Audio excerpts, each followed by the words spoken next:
Big பாஸ்க்கே ஃபேமஸான டாஸ்க சொதப்பன housemates task முன் task பின் அப்படின்னு சொல்லி மாறி மாறி அவதாரம் எடுக்கும் பார்வதி. லவ் கண்டென்ட் கொடுத்தா இந்த வீட்டில் நம்ம ஸ்டே பண்ணிடலாம் அப்படின்னு சொல்லக்கூடிய ஹவுஸ்மேட்ஸ் இதெல்லாம் தாண்டி ஊர்க்கார பாசத்திற்கு ஊர்க்கார அரசியலுக்கு செருப்படி கொடுத்த வினோத் அப்படிங்கிற பல விஷயத்தை தான் இந்த வீடியோவில் பார்க்க போறோம். இது பிக் பாஸ் சீசன் 9 ரிவ்யூ 9வது நாள். நான் உங்க விஜய் டாமினிக்.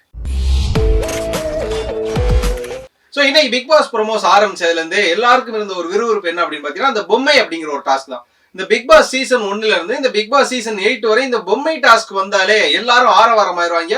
சொல்ல போனா எல்லாருமே வந்து ஒரு பிசிக்கலா அதை தாண்டி ஒரு மென்டலாவே ஒரு ஹெல்த்துக்கான ஒரு ப்ரிப்பரேஷன் வந்து. ஏன்னா அந்த டாஸ்க்ல நம்ம பிடிச்சவங்களோட வேற ஒரு முகத்தை பார்ப்போம், நம்மளுக்கு பிடிக்காதவங்களோட வேற ஒரு முகத்தை பார்ப்போம். என்னடா அவன் ஆள் இவ்வளவு நாள் வீக்கா இருந்தா இந்த கேம்ல இந்த போட போறானடா அப்படின்னு சொல்லி அந்த ஹவுஸ்மேட்ஸோட பார்வையும் அந்த ஹவுஸ்மேட்ஸை மாத்தக்கூடிய ஒரு டாஸ்க்னா அது அந்த பொம்மை டாஸ்க் தான். இதுல மிக முக்கியமான விஷயம் என்ன அப்படின்னா இந்த பிக் பாஸ்லயே ஒரு வாரத்துல ஒரு 4 நாள் நடக்கக்கூடிய டாஸ்க் என்னன்னு கேட்டீங்கன்னா அதுதான் அந்த பொம்மை டாஸ்க்.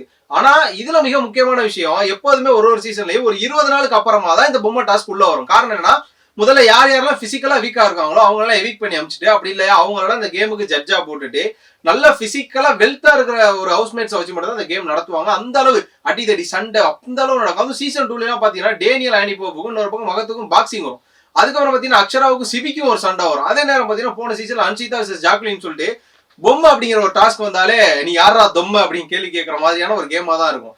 ஸோ பிக் பாஸ் என்ன முடிவு பண்ணிட்டாருன்னா இவங்க நாள் 1ல இருந்தே கண்டென்ட் கொடுக்க ஆரம்பிச்சிட்டாங்க. அதனால நம்ம இந்த ஒரு கேமே கொண்டாந்து வச்சோம் அப்படின்னா அடிச்சுக்கிட்டு இருக்கவங்க இன்னும் கொஞ்சம் நல்லா அடிச்சுவாங்க. ஆக மொத்தம் இந்த பிக் பாஸ் வீடே 2ஆ மாறிடும். டிஆர்பி பிச்சுக்கு இந்த வாரம் தீபாவளியை நம்ம டிஆர்பியோட செலிப்ரேட் பண்றோம். தீபாவளியை எங்கள் வீட்டில் எல்லா நாளும் கார்த்திகேயன் முடிக்கணும்னு சொல்லி பிக் பாஸ் ஒரு பிளான்ல இருந்திருக்காரு. அந்த ஒரு டாஸ்கை இங்க கொண்டுட்டு வந்துட்டாரு. இப்ப கண்டென்ட் நல்லா கொடுக்குறவங்கள்ட்ட இந்த கேமை கொடுக்கணும்னு நினைச்சது பிக் பாஸ். அவரோட விஷயத்துல எந்த ஒரு தவறும் கிடையாது. அவரோட சிந்தனையை நம்ம பாராட்டலாம். ஆனா இந்த கேமை எந்த கண்டஸ்டன்ட் கொடுக்குறோம் அங்கதான் பிக் பாஸ் தவறிட்டார். ஆல்ரெடி இந்த கண்டஸ்டன்ட் எல்லாம் செலக்ட் பண்றே அவர் வந்து முதல் தடவை தவறிட்டாரு. அப்படின்ற பட்சத்துல இந்த டாஸ்க் எல்லாம் அவங்களுக்கு எடுத்து சொல்லி புரிய வச்சு ஒரு டெமோவா ஒரு வீடியோ போட்டு காட்டி இதை அப்படிதான் விளாடணும்னு சொல்லி அதுக்கப்புறம் தான் வந்து பிக் பாஸ் இந்த டாஸ்க்கை கொடுத்துருக்கணும். ஆனா பிக் பாஸ் எடுத்தோடனே இதை ஒரு பக்கம் கொடுத்துட்டாரு. பட் இந்த ஒரு டாஸ்க்ல மட்டும் நம்ம திவாகர் எதுவுமே சொல்லக்கூடாது. ஏன்னா அவர் பிசிக்கலா கொஞ்சம் சேலஞ்ச் அப்படிங்கிற ஒரு விஷயம் நம்ம எல்லாருக்குமே தெரியும். அதனால அவரை வந்து இந்த ஒரு டாஸ்க்ல நம்ம சர்க்காஸ் பண்ணக்கூடாது. ஆனா இந்த டாஸ்கை பார்வதி தான் எடுத்து படிக்கிறாங்க. அவங்க தான் எல்லாருக்கும் எக்ஸ்பிளைன் பண்றாங்க, எல்லாம் புரிஞ்சுக்கிறாங்க. புரிஞ்சுக்கிட்டும் புரியாத மாதிரி ஒரு பக்கம் விளாண்டு முதல்ல பாத்தீங்கன்னா இந்த கேம் வந்து டிஸ்குவாலிஃபைட் ஆயிடுது. அதாவது இந்த கேம் வந்து கிடையாது, இந்த இப்ப நீங்க விளாண்ட ஃபர்ஸ்ட் ஸ்டேஜே கிடையாது, அதனால இதை வந்து கொஞ்ச நாள் போஸ்ட்போன் பண்றேன்னு சொல்லி கொஞ்ச நேரம் போஸ்ட்போன் பண்ணிட்டாங்க. திரும்ப அதுக்கப்புறமா எடுத்து பாத்தீங்க அப்படின்னா ஒரு பழைய அக்ரஷன் கிடையாது. நம்ம ப்ரோமோல அதுக்கப்புறம் 24/7 எல்லாம் பார்த்தோம். அந்த ஒரு அக்ரஷன் இல்ல. அந்த அக்ரஷன் மீன்ஸ் நம்ம வந்து அடிச்சுக்க வேணாம், சண்டை போட்டுக்காதீங்க, காதை கடிக்காதீங்க, கையை கடிக்காது, அதெல்லாம் வேணாம். கேம் விளாடுங்க, இறங்குங்க, பேட்டில் பண்ணுங்க, இன்னும் கொஞ்சம் எந்தூசாஸ்டிக்கா இருங்க. அது இல்லாம கையில எடுத்து வச்சுட்டு பேச்சுவார்த்தை நடத்தி பேச்சுவார்த்தையில் உள்ள எடுக்கிறவர் தான் அவங்களுக்குள்ள சண்டை. யார் எடுக்கிறான்னு எடுத்ததுக்கு அப்புறமா அவங்களுக்குள்ள ஒரு பேச்சுவார்த்தை வருது. அந்த பேச்சுவார்த்தை இங்க வேணாமே, அந்த காம்ப்ரமைசஸ் இல்லாதான் இங்க பிக் பாஸ். அதுதான் வந்து சுவாரஸ்யம். ஏன்னா இவங்களுக்கு வந்து ஈஸியா அந்த பொம்மை அப்படிங்கிற டாஸ்க மாஸ்கா கொடுத்தாதான் இவங்களுக்கு பிரச்சனையா இருக்கே தவிர இவங்களுக்கு பொம்மையா கொடுத்தா என்ன ஆயிருக்கும். ஏன்னா வந்து ஒரு சீசன் எல்லாம் பாத்தீங்கன்னா பொம்மைக்கான கிளாத்தை கொடுத்துருவாங்க. பட் அதுக்குள்ள இருக்கக்கூடிய காட்டன் கன்வேயர்ல வரும். அதுல யாருன்னா அந்த காட்டன் எடுத்து உள்ள ஃபில் பண்ணி முதல்ல யாரும் அந்த பொம்மைக்கு வந்து உயிர் கொடுக்குறாங்கன்றதா மேட்டர் இல்லையா. சோ அப்படியாப்பட்ட டாஸ்க் எல்லாம் வந்து அவங்க என்ன பண்ணிருப்பாங்கன்னு யோசிச்சுட்டு இருக்கப்பதான் இன்னொன்னு தோணுச்சு. ஒருவேளை பிக் பாஸ் இதை மாஸ்க்னு சொல்லிட்டு பொம்மை இன்னொரு டாஸ்க் கொடுப்பாரோ அப்படிங்கிற மாதிரி தான் தோணுச்சு. ஆனா அந்த டாஸ்க் முடிகிறதுக்குள்ளேயே பாத்தீங்கன்னா ஒரு பக்கம் ஸ்போர்ட்மேன்ஷிப் இல்லாத நபர்கள்லாம் யாரெல்லாம் உடம்பு வலிக்காம விளாட நினைக்கிறாங்க, யாரெல்லாம் கேமுக்கு ரெடியாவே இல்லைன்ற மாதிரியான விஷயங்கள்லாம் நமக்கு தெரிய ஆரம்பிச்சு. முதல்ல அப்சராவை கேட்கணும். போன வாரம் வந்தாங்க, முதல்ல எவிக்ஷனா பாஸ் பண்ணி இப்ப வந்துட்டாங்க. அதே நேரம் இந்த வாரமும் நாமினேஷன்ல இருக்காங்க. அப்படின்ற பட்சத்துல ஒரு பிசிக்கலான வயலன்ஸ் ஒரு கேம் விளாட வர போறீங்க. எல்லாரும் எப்படி ஒரு ஸ்போர்ட் வியருக்கு வந்திருக்காங்க. ஆனா இங்கேயுமே ஒரு மாடர்ன் வியர் அணிஞ்சிட்டு வரணும்ன்ற எந்த ஒரு அவசியமே கிடையாது. சரி, முதல்ல விளாண்டிங்க, இந்த கேம் இப்படிதான் இருக்க போதுன்னு தெரிஞ்சிருச்சு. அதை கொஞ்சம் நேரம் போஸ்ட்போன் பண்ணி திரும்ப வந்து ரெசியூம் பண்றாங்கல்ல. ஸோ அந்த ரெசியூம் பண்றப்பே நீங்க என்ன பண்ணலாம், அதுக்கேற்ற ஒரு ஸ்போர்ட்ஸ் வியர் போட்டுட்டோம். அந்த மாதிரி வந்து ஒரு கேமரா ஒரு ஸ்போர்ட்ஸ் மேனா இருக்கும்ல, அங்க அவங்க ஸ்போர்ட் மேன்ஷிப் இல்ல. ஸோ அங்கேயுமே பாத்தீங்கன்னா அப்சரா எதுக்குன்னா விளாண்டுட்டு அதே நேரம் தான் ஆதிரெல்லாம் எங்க போனாங்கன்னு தெரியல. ஆதிரை ஒரு பயங்கர பேட்டில் கொடுக்க. இந்த பக்கம் பாத்தீங்கன்னா நம்ம பிரவீன் தேவசாயம் அவர் ஒரு பேட்டில் கொடுப்பாரு பார்த்தா அவரும் ஒரு பேட்டில் கொடுக்கல. ஸோ பேட்டில் யார் கொடுப்பாங்க பார்த்தா அவங்க கொடுக்காம அன்எக்ஸ்பெக்டடா விக்ரம் கொடுக்குறாரு. இன்னொரு பக்கம் பாத்தீங்கன்னா எஃப்ஜே அவன் வந்து நல்லா துடிதுடிப்பா இருக்கிற ஒரு பையன்றதால எஃப்ஜே கொடுக்குறாப்ல, விக்ரம் கொடுக்குறாப்ல. அதை தாண்டி பாத்தீங்கன்னா மத்த எல்லாரும் கொடுக்குறாங்க. யாரும் கொடுப்பான்னு எதிர்பார்த்தோம் அவங்க இல்ல, பார்வதி கொடுக்குறாங்க. பார்வதி கொடுத்த எஃபோர்ட்ன்றது வேற. ஏன்னா அவங்க வழக்கம் போல தன்னால ஜெயிக்க முடியலன்னா நான் கார்னர் செய்யப்பட்டேன், ஜெயிச்சா நான் தான் வின்னர் அப்படிங்கிற மாதிரியான வரா இல்லையா. ஸோ பார்வதி கூட ட்ரை பண்ணாங்க. பட் அதை தாண்டி பார்வதி கெமி ஒரு சில பேர் ட்ரை பண்ணாங்க. ஒரு சில பேர் வந்து அந்த சேஃப்டி ஜோன்ல ரம்யா ஜோனா ஒரு சேஃப்டி ஜோன்ல விளாண்டதே வந்து கடைசி வரையும் பார்க்க முடிஞ்சு. இப்படியே அந்த டாஸ்க்கை ஒரு பொம்மை டாஸ்க்கு என்ன மரியாதை, எந்த அளவு மரியாதை கிடைக்க முடியுமோ அந்த அளவுக்கு எடுத்தாச்சு. அதான் ஒரு டைலாக் ஒன்று இருக்கும், கழுத்து வரையும் உனக்கு சோறை போட்டு கூட்டு வந்து உன்னால என்ன பண்ண முடியுமோ அதை பண்ணிட்டேன்னு சொல்லுவார் தெரியுமா சத்யராஜ். அதே மாதிரிதான் நான் வந்து இத்தனை சீசனா காப்பாத்தி வச்சிருந்த மாணவன் என்ன அப்படின்னு பாத்தீங்கன்னா இந்த பொம்மை டாஸ்க் தான். அது வந்து எந்த அளவு நல்லா கெடுக்க முடியுமோ அந்த அளவுக்கு கெடுத்துட்டு சொல்லி கெடுத்துட்டு முடிச்சுட்டாங்க. ஆக மொத்தம் இந்த ஒரு டாஸ்க்கு மாஸ்க்கு ஆக மொத்தம் ஃபெயிலியரான ஒரு டாஸ்க்காக தான் இந்த சீசன்ல அதுவும் இன்னைக்கு பார்க்கப்படுது. ரெண்டாவது என்ன அப்படின்னு பாத்தீங்கன்னா டாஸ்க்கு முன் டாஸ்க்கு பின் பார்வதியோட மாற்றம் அப்படின்னு ஒரு விஷயம் சொல்லியிருந்தேன். என்ன அப்படின்னா பார்வதி வந்து ஒரு நம்ம இதெல்லாம் டெய்லி பேசணும். இப்ப பேசுறோம்ல, இதுதான் இவங்களோட மென்டாலஜி அப்படின்னு நான் யோசிக்கிறேன். ஏன்னா நம்ம இப்பெல்லாம் பண்ணா வெளியில ரிவ்யூ பண்றவங்க, இந்த நம்மளை ட்ரோல் பண்றவங்க டெய்லி ட்ரோல் பண்ணிட்டே இருப்பாங்க, நம்ம மக்களோட பார்வையில் இருந்துட்டே இருப்போம். அப்ப அதுக்காகவே நம்ம இதெல்லாம் பண்ணணும்னு சொல்லி அதுதான் நினைக்கிறாங்களானே தெரியல. ஏன்னா பார்வதி பண்றது லிட்டரலி அப்படிதான் இருக்கு. அவங்க ஏறி வந்து கிச்சன்ல அந்த அந்த ஸ்லாப்ல உட்காடுறாங்க, எல்லாருமே சொல்றாங்க இங்கதான் வந்து நாங்க வந்து சப்பாத்தி மாவு போடுறோம், காய்கறி கட் பண்றோம், இங்க வச்சுதான் சமையல் வேலையே பாக்குறோம், நீங்க என்ன உட்காராதீங்க அப்படின்னு சொன்னா அதை கொஞ்சம் இறங்கி அவங்களால சொல்ல முடியல, வேர்ட்ஸால சொல்ல முடியல.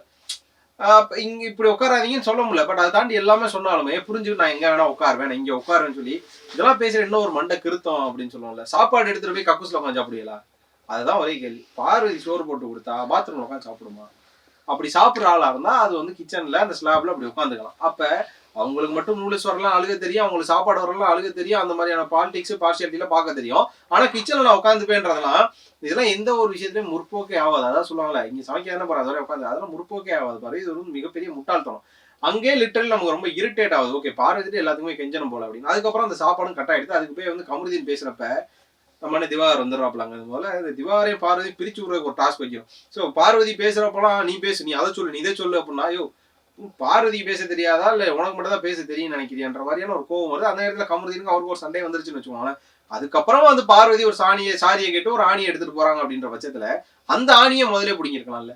அப்ப அவங்களால மத்த ஹவுஸ்மேட்ஸ் பட்னியா இருக்காங்க அப்படின்றப்ப அவங்க என்ன சொல்றாங்க, எனக்கு பசிக்கல நீங்க சாப்பிடுங்கன்னா நீ வந்தாதானே சாரி கேட்டாலும் சமைப்பாங்க. அந்த ஒரு அறிவே இல்லை. அப்புறம் கடைசியா வந்து சாரி கேட்டு அதுக்கப்புறமா எனக்கு பசிக்கு நூடுல்ஸ் செஞ்சு தான் ஒரு பக்கம் அழுது அதுக்கப்புறம் சபரி இதை செஞ்சு கொடுக்குறப்ப கூட அதுல கூட ஒரு பாலிடிக்ஸ் பேச்சு தான் இருந்தது. சரி இதெல்லாம் டாஸ்க்கு முன்னாடி. அடுத்த நாள் டாஸ்க் வருது, டாஸ்க்கு ரெடி ஆயிட்டாங்க. டாஸ்க்ல ரெடி ஆகி கெமியை ஒரு பக்கம் தோக்கடிச்சிட்டாங்க. கெமியை தோக்கடிச்சதுக்கு அப்புறமா இவங்களோட டார்கெட் என்னன்னா அப்ப கண்டிப்பா பார்வதி இருக்கக்கூடாது அப்படின்னு சொல்லி பார்வதியும் தோக்கடிச்சிட்டாங்க. தோக்கடிக்கப்பட்டதுக்கு அப்புறமா அவங்க பேசுறது, ஏன்னா கெமியும் எவிக்ஷன் ஆகி தான் வெளில போறாங்க, அதே நேரம் பார்வதி இந்த கேம்ல இருந்து எவிக்ஷன் ஆகி தான் வெளில போறாங்க.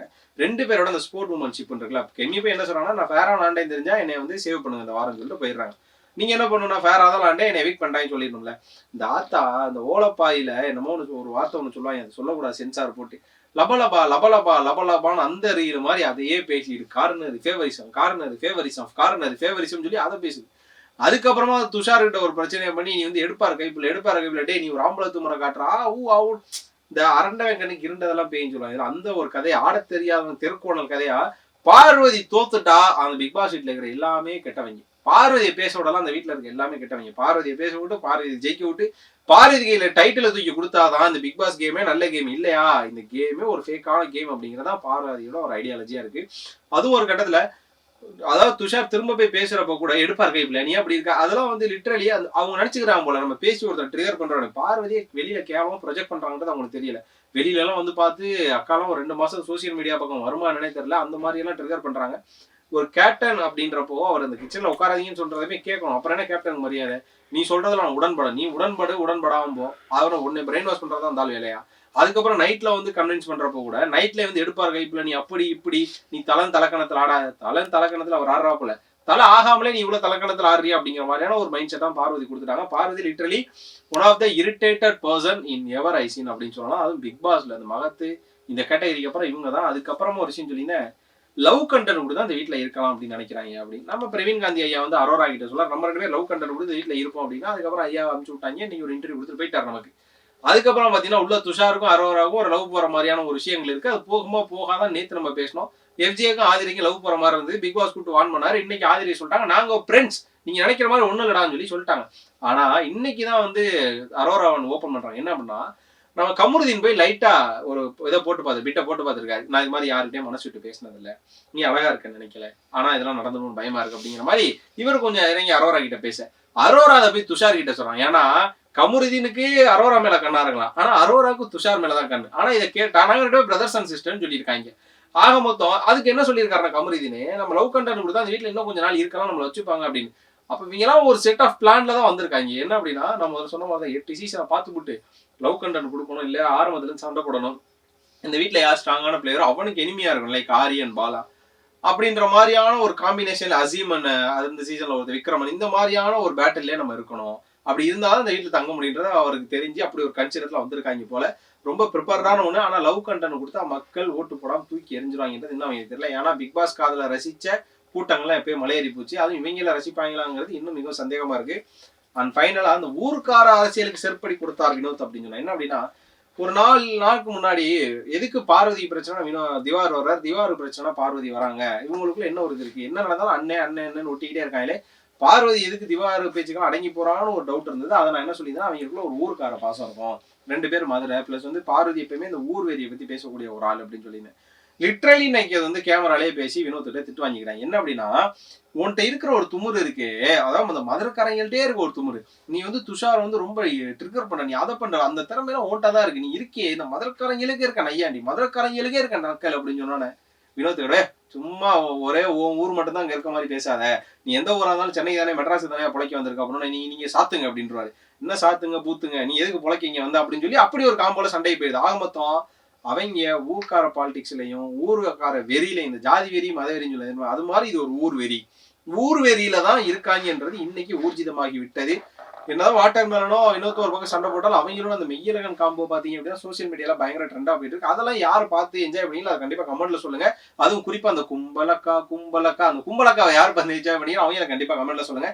பார்வதி அதுக்கப்புறமா திவாகர் இவங்களோட ஊர் வெறி யார் யாரெல்லாம் இருக்கிறீங்களோ அவங்களும் கண்டிப்பா கமெண்ட்ல சொல்லுங்க. இதெல்லாம் தாண்டி இன்னைக்கு இந்த பொம்மை டாஸ்க் அவங்க வேஸ்ட் பண்ண விதம், பார்வதி அவங்களோட தோல்வி ஒத்துக்கொள்ளாம அந்த ஸ்போர்ட் உமன்ஷிப் இல்லாத ஒரு விஷயமும், துஷார் கிட்ட அவங்க நடந்துகிட்ட விதமும், அந்த கிச்சன்ல அப்படி உட்கார்ந்து ஒரு விதம் யாருக்கெல்லாம் பிடிக்கல அப்படின்ற உங்களோட கருத்துக்களை கண்டிப்பா கமெண்ட்ல சொல்லுங்க. ஓவரால் இந்த வீடியோ பிடிச்சிருந்தா லைக் பண்ணுங்க, ஷேர் பண்ணுங்க, மறக்காம மாலை முரசு வைப்பை சப்ஸ்கிரைப் பண்ணிட்டு பக்கத்துல இருக்க பெல் ஐகானை கிளிக் பண்ணிக்கோங்க.